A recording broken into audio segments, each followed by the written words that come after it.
So we're going to be looking at how to divide a polynomial by a binomial, and there's a couple of little tricks in here that you need to be aware of.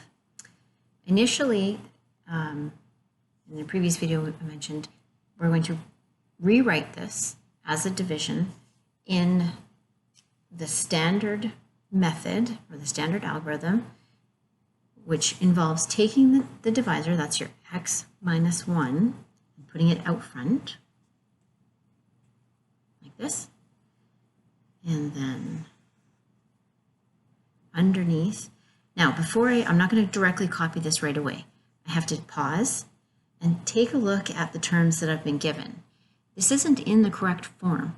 I have to rearrange these into descending order. So I have to start with the highest degree, or the term with the highest exponent. That's the cubic. So I'm going to take the 2x cubed first, scan across. I've got plus 3x squared. And then I've got minus 2x and plus 5. So make sure you put them in descending order. Make a little note about that.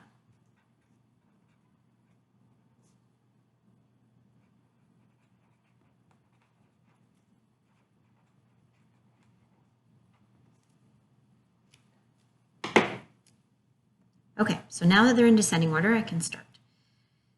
Look at the first, the variable term, and then the first term in your polynomial. X times what is 2x cubed? Well, this is going to be 2x squared. So imagine you're doing x times 2x squared is 2x cubed. And then you're going to reverse that. So you're going to multiply the 2x squared by both of the terms in that binomial. So this first one should end up identical because my goal is to completely eliminate that term, and I just did because I'm going to be subtracting. 2x squared times the negative 1 creates the second term in here, so that's negative 2x squared. Okay, so I've got two terms there. So when I do the subtraction, the 2x cubed is gone. It's a number or a value subtracting itself is 0, so that's gone. I've got the second one, though, isn't the same, so it's not going to cancel out. It's going to produce some kind of a difference. So 3x squared subtract minus 2x squared. So that's the same as an addition, so it's actually 5x squared is the result of that. Drop down the negative 2x. Binomial. And I want it to be a binomial because I'm dividing by a binomial. Okay, so now x times what is 5x squared? Well, it's got to be times 5 and an x. So 5x times x is 5x squared. That's good. That'll cancel that one out. And then 5x times negative 1 is negative 5x. And I'm subtracting. And I put the brackets around it because you can see here we've got this double negative situation going on. If I didn't put those brackets around it, there's a potential error there lurking where I might forget that actually this negative applies to both of these terms. So I always put the brackets in just so I don't forget that. All right, so 5x squared minus 5x squared, those are going to cancel out. Negative 2x subtract minus 5x. Well, this becomes an addition. So negative 2 plus 5 is 3. I'm just adding that positive in there so that it's very, very clear where that number came from. And then drop down the 5.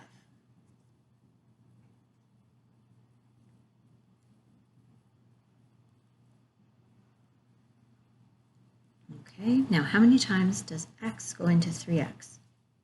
3 times. 3 times x minus 1 is going to be 3x minus 3. So I'm multiplying 3 by both of the terms in that binomial. And then we're subtracting. So the 3x's are now eliminating each other. They nullify each other. This one, I've got 5 subtract negative 3. It's the same as 5 plus 3. So that's 8. This 8 is the remainder.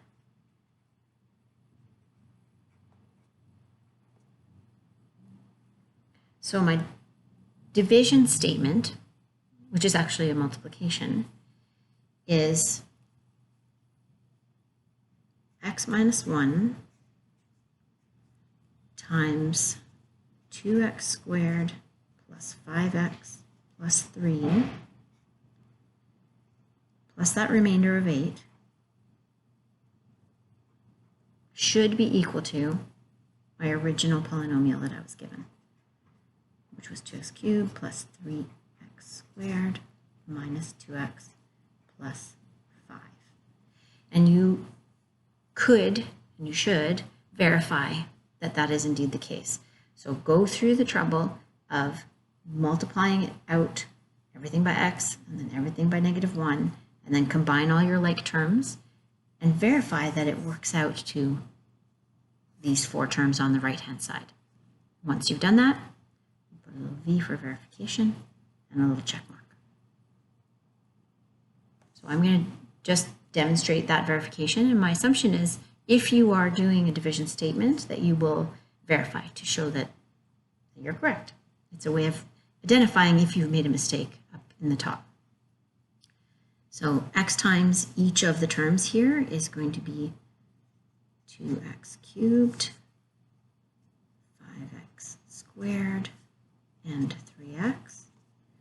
When I distribute the negative 1 into each of these terms, it's going to give me negative 2x squared, negative 5x, and negative 3. And you'll see how I lined them up. So I'm not writing them underneath each other, just, justified to. I'm actually writing the term underneath the one that has the same power of x. That's to simplify my life when I'm adding them all together. So when I combine all of these terms together, this is 2x cubed. 5 minus 2 is 3. 3 minus 5 is negative 2.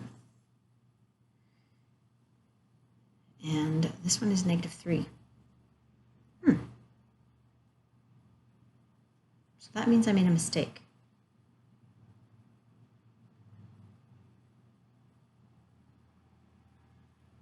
What did I forget to do? Oh yes, I forgot this plus 8. What's 3 plus 8? 5. Ah, there we go. Okay, so there's a very good example of why you do the verification to check. So it's entirely possible when you're doing these that when you do the multiplication, it's not going to work out to equality, and that's a clue. It's a red flag to tell you, go back, verify your division up top. And if that's not the issue, then maybe there's something in here. And there was. I was missing my plus 8. Okay, so yes, that's equal to the 2x cubed minus 2x plus 5. And then because that statement has been verified, check mark.